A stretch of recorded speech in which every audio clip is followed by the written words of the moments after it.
ဒီလိုမျိုးမော်ကွန်းတင်လောက်တဲ့ကြောင်စုဝေးပွဲကြီးနဲ့နောက်ဆက်တွဲတရိတ်ဆန်စောင့်ရှောက်ရေးခုံရုံးရဲ့တန်းကြောင်းဒေါ်ကြီးစွန်တယောက်လုံးဝကိုအလဲထိုးခံလိုက်ရကြတယ်။ကြောင်သေးနက်နဲ့ငါပုံနက်တို့ပေါင်းဆက်ထားတဲ့အနံ့ကတကယ်ကိုအလူးလဲခံစားရစေတာလေ။ပြီးတော့ခုတလောပူအိုက်ဆိုတဲ့ရာသီဥတုကလည်းရှိသေးတော့အဲ့ဒီမြေကွက်လက်ဟာအစိမ့်ငွေတွေပြင်အားအလွန်ကောင်းတဲ့အနံ့ဆိုးပုံးကြီးတစ်ခုဖြစ်သွားတော့တာပေါ့သူ့ရဲ့ပထမထက်အခန်းထဲမှာထိုင်နေတာတော့မခံမရနိုင်အောင်ဖြစ်လာတယ်။အမိုက်ထွက်ပြဖို့ဆိုရင်တော့အထူးစားနှာခေါင်းစည်းနှစ်ထပ်တက်ရတဲ့အထိပဲ။ပိုဆိုးတာကဒေါ်ကြီးလူရဲ့ကြောင်ချစ်သူတက်ဖွဲ့ကတိုက်ခွန်သားမှာရက်ကွက်ကင်းဆောင်တယ်လို့မျိုး3ယောက်တစု9ယောက်တစုနဲ့နေတိုင်းကင်းလှည့်နေတာပဲ။ဒေါ်ကြီးစွန်သားအဲ့ဒီလေလွန်းကြောင်တွေနားကိုအသားလေးခြေတလန်းလောက်တိုးမိတာနဲ့အဲ့ဒီဒေါ်ကြီးတက်ဖွဲ့ကအားနဲ့မှန်နဲ့ပြေးဝင်စောတော့တာပဲ။သူ3ရက်တောင်မခံလိုက်ဘူး။ဒေါ်ကြီးစွန်ရဲ့သားဖြစ်သူကလည်းတင်းလုံးလို့ကိုယ်တိုင်ကော်ပြကင်ပြီးကြောင်တွေတက်ဖြတ်ထားတဲ့ဟင်းသီးဟင်းရွက်ငုတ်တူတွေကိုအမြင့်ကပါမကြံအောင်အကုန်တူးပစ်လိုက်တော့တယ်။ပြီးတော့မြေကြီးတဲကိုချွတ်စေးနှစ်ပုံးအပြည့်လောင်းချလိုက်လေရဲ့။အဲ့ဒီမှာလည်းသူ့ရဲ့မြေညီထက်မြို့ပြတဘာဝဥယျာဉ်လေးဟာတရားဝင်လူမွဲစည်းရင်ခံယူလိုက်ရတော့တယ်။အဖွားကြီးရဲ့စိတ်သက်မှန်နိုင်ကြီးလည်းပြိုလဲသွားပြီပေါ့။ဒါပေမဲ့ကော်ရီဒါထဲမှာကျွန်တော်လက်စုံတိုင်းသူ့ရဲ့နီချင်းချင်းမျက်လုံးအစုံဟာလူတက်ချင်တဲ့အစိမ့်ငွေတွေပြည့်နေတယ်လို့တောက်ပနေတတ်တယ်။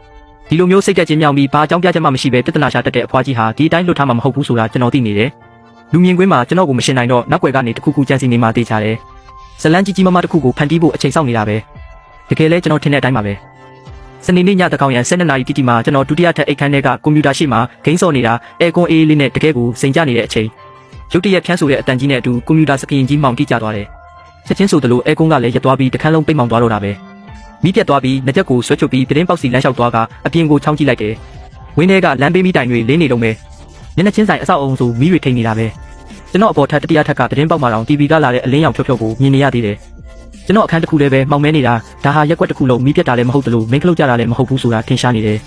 တယောက်ယောက်ကကျွန်တော်အိမ်ရဲ့ပင်မလျှက်စစ်ခက်လုတ်ကိုလက်နဲ့လာချသွားတာပဲ။ညတကောင်ရံမှာဂိမ်းစောလို့ကောင်းနေတော့မိဖြတ်ခံရတဲ့တာမန်လူဆိုရင်တော့ဒေါသတကြီးနဲ့လက်နှိပ်တက်ပြီးဆွဲပြီးအောက်ထပ်ကိုပြေးစင်းသွားစိတ်တိုင်းထွာပြီးတယောက်ယောက်ကိုအပြစ်တင်တာဒါမှမဟုတ်ခလုတ်ပြန်တင်တာမျိုးလုပ်မှာပဲ။ဒါပေမဲ့ကျွန်တော်ကတော့အဲ့လိုမဟုတ်ဘူး။ကိုချင်းတရားလုံးဝမရှိပဲတနာစရာကောင်းအောင်ဟန်ဆောင်ပြီးငွေညစ်တက်တဲ့ကျွမ်းကျင်သူနဲ့ရင်ဆိုင်ရမှာဆိုတော့ကျွန်တော်မှအရန်အစီအစဉ်မရှိပဲနေမလား။အခုကျွန်တော်သာအောက်ကိုဝုန်းတိုင်းကျဲပြီးဆင်းသွားရင်သူကကျမ်းပြင်ပေါ်လဲချလိုက်ပြီးကျွန်တော်သူ့ကိုတွန်းပစ်ပါတယ်လို့ဆွဆွဲတော့မှာအဲ့ဒီအမောင်ထုထဲမှာကျွန်တော်ဘလို့မှကိုဖြူစင်ကြောင်းတက်တည်ပြနိုင်မှာမဟုတ်ဘူးကျွန်တော်အသားလေးစမ်းတဝဝနဲ့ဆိုဖာပေါ်မှာထိုင်လိုက်ပြီးဖုန်းကိုထုတ်စမတ် home security ဆိုတဲ့ app ကိုဖွင့်လိုက်တယ်ပြီးတယ်မလား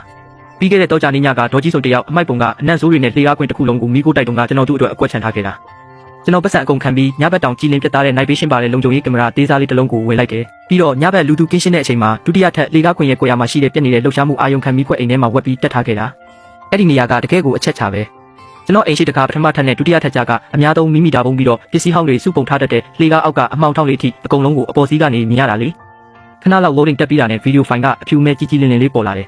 ကင်မရာထဲမှာဒေါ်ကြီးစုံတယောက်လေကားကြကအများဆုံးမိတာပုံရှိမှာကုတ်နဲ့ဘာတွေလုပ်နေမှမသိဘူးသူကကျွန်တော်မိန်းခလုတ်ကိုချယုံတယ်မကဘူးလက်ထဲမှာဝါယာဖြတ်တဲ့ကက်ကြီးကြီးကိုကင်ထားသေးတာသူကအန်ကျိတ်ထားပြီးသူ့မျက်နှာပေါ်ကအသားတွေဟာ night vision ကင်မရာထဲမှာကြောက်စရာကောင်းလောက်အောင်တွန့်လင်နေတယ်သူကကက်ကြီးကိုကျွန်တော်ပင်မှာလျှက်စစ်ဝါယာကြိုးစီတိလိုက်ပြီးတကူလုံးကအားတွေအကုန်တုံးပြီးညှက်ချလိုက်တယ်ဖြက်ဆိုပြီးလက်မလောက်ထူတဲ့ဝါယာကြိုးကြီးပြတ်ထွက်သွားတော့တာပဲကဲကြည်စမ်း38 degree centigrade ရှိတဲ့ဒီလိုအပူဆုံးနေရာဒီမှာတစ်ဖက်သားရဲ့ကိုပိုင်လျှက်စစ်အခြေခံအဆောက်အုံကိုတမင်တကာဖျက်ဆီးလိုက်တာပဲကျွန်တော်အဲကွန်းသုံးလို့မရအောင်တေချာပေါက်လုပ်လိုက်တာသူကကျွန်တော်ကိုအိမ်ထဲမှာအရှင်လက်ကင်းသက်ချင်နေတာပဲဒါပေမဲ့သူမရက်သေးဘူးဝါယာဖြက်ကကြီးကိုဘောင်းဘီအိတ်ထဲထိုးထည့်လိုက်ပြီးအချုံပါတဲ့ဘူးတစ်ခုကိုထုတ်ကကျွန်တော်အိမ်လုံခြုံရေးတကားစီကိုခက်လန်းလန်းကနေခြေပေါ်ပေါ်လေးလျှောက်လာတယ်ကျွန်တော်ကင်မရာကို zoom ဆွဲကြည့်လိုက်တော့ကြောတဲ့စိတ်ခနဲ့ဖြစ်သွားတယ်အဲ့ဒါထူစားစူပါဂလူးဘူးကြီးပဲကျွမ်းကျင်လာတဲ့လက်တွေနဲ့တကားတော့ပေါက်ထဲကိုကော်ဘူးရဲ့ထက်ဝက်ကျော်လောက်ညှစ်ထည့်လိုက်တယ်ပြီးတော့ပိုပြီးရုပ်မာတာကအိတ်ထဲကတွားကြထိုးတဲ့အကျိုးတစ်ခုကိုထုတ်ပြီးတော့အိမ်ထဲကိုလက်နဲ့ဆိုင်ထိုးထည့်လိုက်တာပဲကော်ရီနဲ့တစ်သားစားတွေကတော့ကိုလုံးဝထာဝရပျက်စီးသွားစေဖို့တူတေချာအောင်လုပ်လိုက်တာဒါတွေအားလုံးလုပ်ပြီးသွားတော့ဒေါ်ကြီးစုံကကောင်းမော်ပြီးပိတ်ထားတဲ့ကျွန်တော်တကားကိုကြည့်ကအရန်ကိုမောက်မာပြီးယူသွတ်နေတဲ့အပြုံးကြီးနဲ့ပြုံးလိုက်သေးတယ်တကယ်ကိုရက်ဆက်တဲ့အဖွားကြီးပဲကျွန်တော်ဖုန်းစခရင်ကိုစိုက်ကြည့်နေပေမဲ့ဒေါသမထွက်ဘူးတကယ်တော့ကျွန်တော်ရင်ခုန်လုံးလို့လက်ဖွားတွေတောင်ချွေးပြတ်နေပြီးတပားသူရဲ့ပိုင်ဆိုင်မှုကိုတမင်တကာဖျက်ဆီးမှုတက်တွေကခိုင်မာနေပြီးအချုပ်ခန်းကတော့မင်းအတွက်အစင်တင်ပဲဒါပေမဲ့တကယ်အံ့ဩမြင့်တက်စရာဆက်ရှင်တက်မဲ့အပိုင်းကအခုမှစတာဒီလိုဖျက်ဆီးမှုတွေလုပ်ပြီးတဲ့နောက်မှာဒေါ်ကြီးစုံကသူ့ရဲ့ပထမထပ်အိမ်ကိုချက်ချင်းပြန်မပြေဘူးအဲ့ဒီအစာဘေးပညာကိုတန်တရားအပြည့်နဲ့ကြည့်ပြီးလှေကားအောက်ကဟာလာဟင်းလဲအမောင်ထောက်လေးတွေကိုတိုးဝင်သွားတယ်ဘသူမှဂယုမဆိုင်တဲ့နေရာလေးပေါ့မိနစ်ဝက်လောက်ကြာတော့သူဟာတခုခုကိုအားဆိုင်ဆွဲထုတ်လာတယ်လို့မျိုးလေးလံပြီးဖောင်းကားနေတဲ့အနက်ရောင်ပလတ်စတစ်အိတ်ကြီးနှစ်အိတ်ကိုအပြင်ကိုတရုတ်တိုက်ဆွဲထုတ်လာတယ်အဲ့ဒီအိတ်တွေကိုအပြင်ဘက်ကနေအိတ်ခွန်ဟောင်းတွေနဲ့အထက်ထပ်ပတ်ပြီးဖုံးကွယ်ထားသေးတယ်သူဆွဲလာရင်းနဲ့အိတ်တအိတ်ကလှေကားထင်းနဲ့ညှိပြီးပြတ်ထွက်သွားတယ် night vision ကင်မရာရဲ့အလွန်ကြီးလင်းတဲ့စွမ်းရည်ကိုသုံးပြီးကျွန်တော်အဆုံးထိ zoom ဆွဲကြည့်လိုက်တယ်ခဏလောက်တော့ကျွန်တော်အုံနောက်မှင်တက်သွားတယ်ပြီးမှအကုန်လုံးကိုသဘောပေါက်သွားတော့တာပဲအိတ်ထဲကထွက်ကြလာတာတွေကအမိုက်တွေမဟုတ်ဘူးတံမိုးကြီးစနီကာဖက်နှက်တွေဖက်နှက်ဘူးတွေနဲ့ electronic ပစ္စည်းတွေပို့ထားတဲ့ပါဆယ်ထုတ်တွေဖြစ်နေတယ်ကျွန်တော်အသက်ရှူတန်တွေချက်ချင်းမြန်လာတော့တာပဲပြီးခဲ့တဲ့နှစ်ပတ်ကျော်လောက်ကကျွန်တော်တို့ဝင်းထဲကနေထိုင်သူများကိုမှတကယ့်ကိုစူညံပွက်လို့ရိုက်နေတာ ဂိတ်နာကပါဆယ်စုပုံတဲ့နေရာဒါမှမဟုတ်အောက်ထက်ကဆင်ပုံမှာတင်ထားတဲ့တမိုးကြီးပါဆယ်တွေနဲ့အစားအသောက်တွေဟာတစားပျောက်ချင်းမလားပျောက်နေလို့လူတွေနေ့တိုင်းပောက်ကွဲနေကြတာလေလုံခြုံရေးဒီလောက်တင်းကျပ်တဲ့ဝင်းထဲမှာဘယ်လိုလုပ်ပြီးဒီလောက်များတဲ့ပါဆယ်တွေကိုဘယ်သူမှမသိအောင်ခိုးထုတ်သွားနိုင်လဲဆိုတာလူတိုင်းစဉ်းစားမရဖြစ်နေကြတာအိမ်ယာစီမံခန့်ခွဲရေးကကင်မရာတွေကိုစစ်ကြည့်ပေမဲ့ကန်ဆိုးကျင်တော့ကင်မရာချိုးကပြက်နေတာနဲ့ဘာမှရှာမတွေ့ခဲ့ဘူးဒါဆိုတဝင်းလုံးကိုထိတ်လန့်အောင်လုပ်နေတဲ့ဒီပါဆယ်ခိုးသူနာမည်ကျော်ရာဇဝတ်ကောင်ကြီးဟာအပြင်းလူမဟုတ်ပဲဒီအဖွားကြီးဖြစ်နေတာပေါ့ group ထဲမှာနေ့တိုင်းပရာဟိတတွေလုပ်ကြပါဦးဆိုပြီးလူကောင်းဟန်ဆောင်နေတဲ့ဒီမိန်းမကြီးပေါ့သူကမြင်းကြီးထက်ဝင်ပေါက်နားမှာအမိုက်တွေစက်ကူကျုံတက်တာတွေပုံတက်တဲ့အကျင့်ကိုအကာအကွယ်ယူပြီးခိုးလာတဲ့တံမိုးကြီးပါဆယ်တွေကိုစက်ကူဟောင်းတွေပလတ်စတစ်အိတ်တွေထဲမှာထည့်ပြီးအမိုက်လိုဘာလိုနဲ့လှေကားအောက်ကအမောင်ထောက်မှာဘယ်သူမှမသိအောင်ဝက်ထားတာပဲပြီးတော့မှအဆင်ပြေတဲ့အချိန်ကြမှာခိုးထုတ်ဖို့စောင့်နေတာဖះကြီး